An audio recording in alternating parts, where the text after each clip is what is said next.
He sits on Armed Services Committee, joins us now. That's a NATO ally, but we know Turkey, a lot of the people are hostile towards the U.S. But this was about going up for the Palestinians and our support for Israel. What is your takeaway? You know, we can't support Israel enough. Unfortunately, what you have here is a division in our country that shouldn't exist, Brian. You have a party that is openly embracing Hamas and a terrorist organization that they are, and that's the Democrat Party. And this right here is what happens when our leader in the White House shows weakness, and instead of having peace through strength, they have a peace through appeasement. You end up having people that they don't respect and they don't fear the United States. This should never have happened. I commend the service members you're seeing right there on the video, because these individuals showed great restraint. I guarantee you, if these individuals wanted to cut it loose, they could cut it loose, and those individuals that were attacking them would be laying on the ground. You see the Marine being very calm. Even the one that ran in there didn't run in there throwing punches. He ran in there simply pushing people back. I guarantee you they had very strict orders when they left the ship to not engage. Otherwise, these individuals would be a much different story. And so while I hate to see this, I commend those Marines for the restraint that they had, but this should have never happened if we had a tougher commander-in-chief that stood solid with Israel and believed in peace through strength. And remember, Erdogan has said he's tempted to put troops into Gaza to help out Hamas. Yeah. So you know exactly where the people stand. So let's talk about something. Go ahead. What's the matter with that, Brian? As you know, there's a very important base that we have in Turkey that there's a partnership with, a very strategic, important base that we have.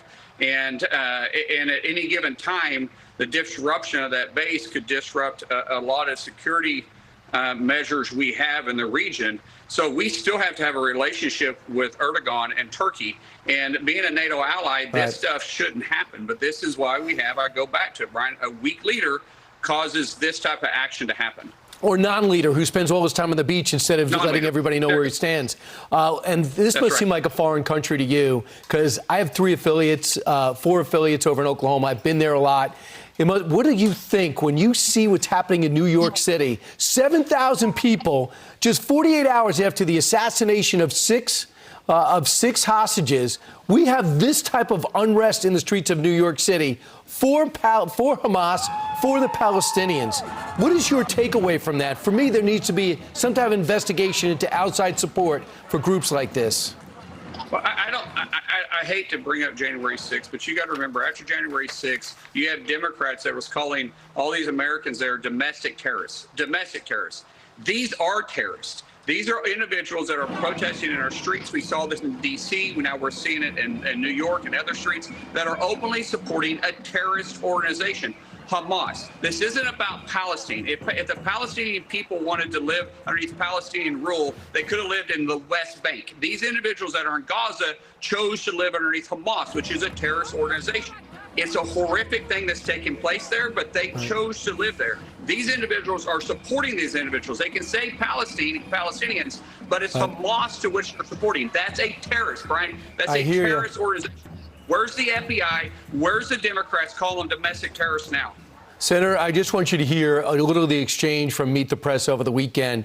Tom Cotton trying to correct the record in real time when it came to the former president's visit and salute to the 13 service members who lost their lives 3 years to the day in that explosion at Abbey Gate. Listen to this exchange. You know who the families also invited? Joe Biden and Kamala Harris. Where were they? Joe Biden was sitting at a beach. Kamala Harris was sitting at her mansion in Washington, D.C. She was 4 miles away. 10 minutes. She could have gone to the cemetery and honored the sacrifice of those young men and women. But she hasn't. She never has spoken to them or taken a meeting with them. Well, they did meet with them during the dignified transfer. They were with them at the dignified transfer. She wasn't there, and Meet the Press admitted it, saying, on our broadcast this morning, we incorrectly implied that both President Biden and VP Harris attended the dignified transfer of 13 American service members killed during the withdrawal from Afghanistan. Biden was in attendance, but Harris was not. Can I also bring up that he checked his watch about 9 times during that time, as if he was bored by it? But go ahead. Right. Keep in mind, I was intimately involved in getting Americans out after this Abbey Gate explosion. I'm very, very passionate about this. President Trump has been nothing but supportive from day one on getting Americans out. It's disgusting, but this administration knows this is such a black eye.